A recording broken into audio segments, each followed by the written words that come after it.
بنتي عمرها 5 سنين وعندها سعلة منذ شهر، تظهر السعلة عند الركض واللعب وصباحا، وكتبوا لها موسع قصبات لمدة شهر.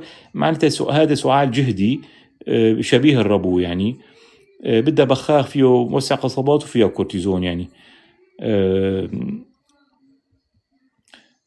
يفضل إذا تاخذ هذا إذا البخاخ يعني لازم تستعمله سعال تحسسي، سعال جهدي، أو سموه ربو جهدي أو سعال تحسسي جهدي.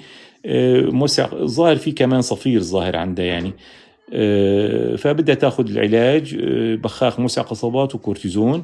ممكن هي مثلا ما تقدر تستعمله، تعطوكم مع انبوبه، يمكن تحط من طرف البخاخ ومن طرف تحطه على تمه.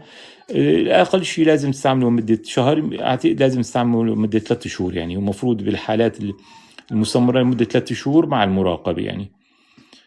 طبعا بيعملوها صور الصدر لاطمئنان اكثر يعني، احسن يعني.